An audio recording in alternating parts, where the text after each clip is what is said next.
All right, guys, welcome to another video. Today we're going to go over my plans for the off season and then tie that into the decision-making process of whether you should craft a legendary accessory or you should just be like filling out your legendary equipment, right? Some people, I've heard them say, hey, I just want to get my accessories done first before I work on the equipment at a certain point. Some people advocate getting all gold equipment and then filling out your accessories. I'll give you my 2 cents on it and the making process I made. Uh, so right now we are about 10 days into off season. We'll probably have another like month and a half to be honest. My goal for the off season, or really before the next fighting starts, is to get 4 more legendary accessories, right? I'm pretty confident I can get 3. We're a little aggressive, I might be able to get 4 more. But the plan right now is to get 2 more rings. So you can see on the screen, I have 7 marches, right? I have 3 rings. So if I get 2 more rings, even if I don't get a crit on the 4th one, I'm guaranteed a crit on the 5th one just because of the pity system, right? Like by the 5th craft of legendary equipment, you're guaranteed a crit. Or actually even an epic, you're guaranteed a crit. And then from there, my goal is to just get 2 more horns. So like all of the goals are actually going to be on accessories. And the reason why is because my bottleneck is actually iconic crystals, right? So you can see on the screen here with the Kuang, I don't have iconics on the gloves or the war drums. For my second archer set, I don't have an iconic on the gloves. And then I also don't have iconic on the legs and the boots. Right, so that's already 5. And then per KBK, if I can only get 5, then even if I get 5 iconics for this next KBK, whatever I craft, I won't be able to fill it up with iconics. Okay.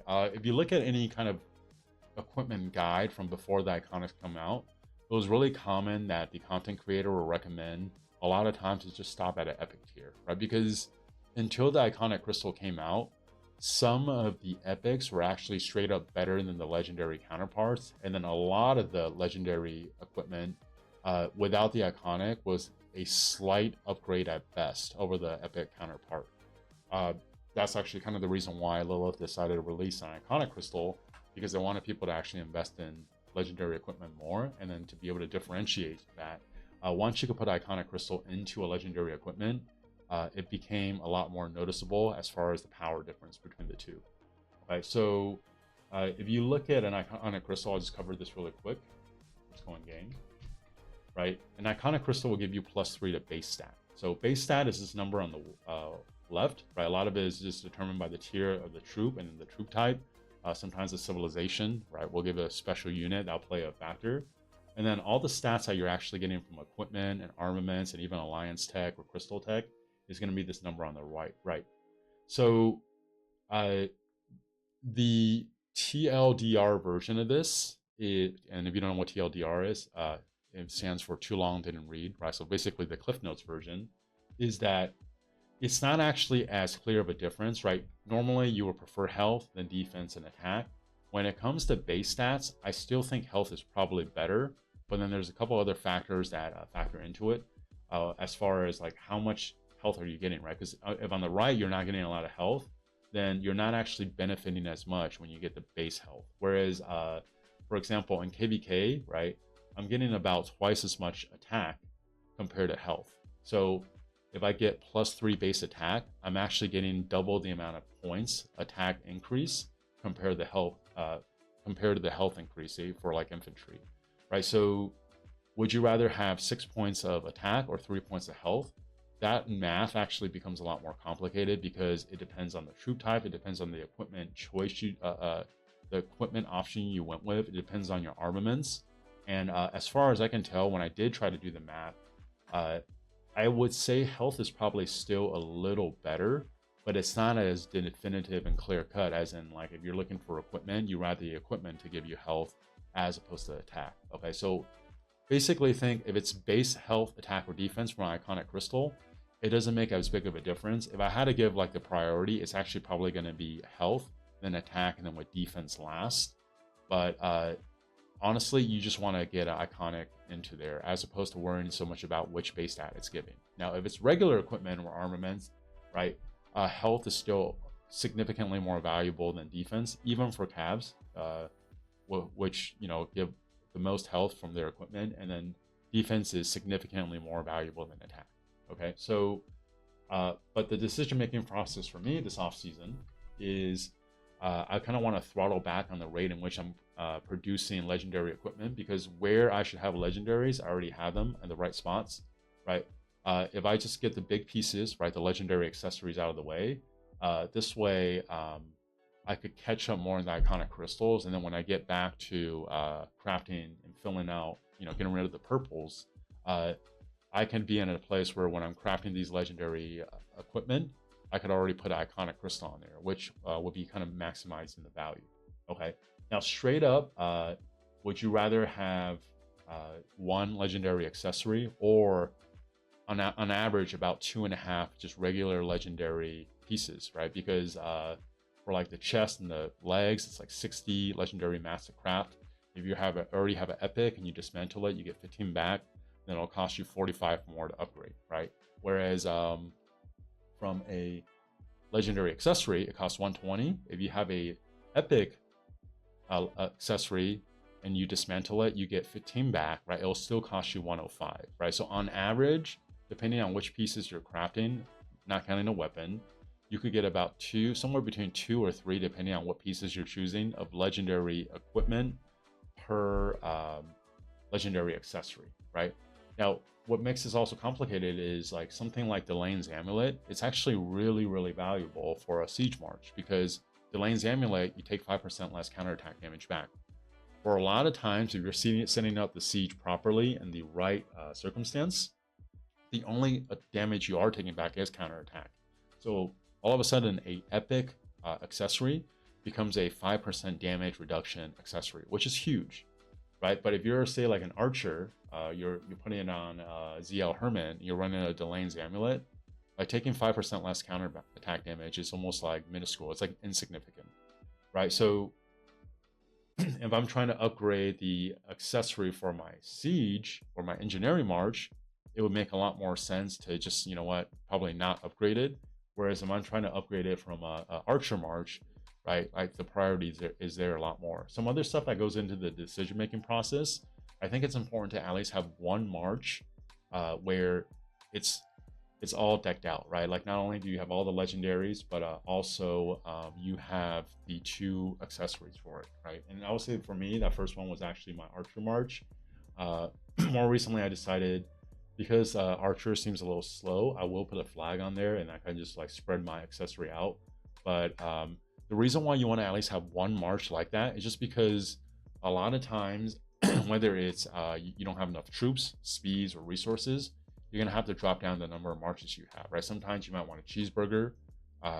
Having one extra strong march that you could use for, say, like a altar fight or ruin fight would make a big difference, right? From there, I think the next logical step is to want to build towards 3 sets of equipment with accessory. And the reason why is because if you are killing off troops and you're running more marches, a lot of times what you'll want to drop down to is 1 infantry, 1 archer, and 1 cavalry march, right? This way, the RSS consumption is still pretty evenly split. And then because you're only using 1 march for each troop type, hopefully you can also have enough troops to run them around, right?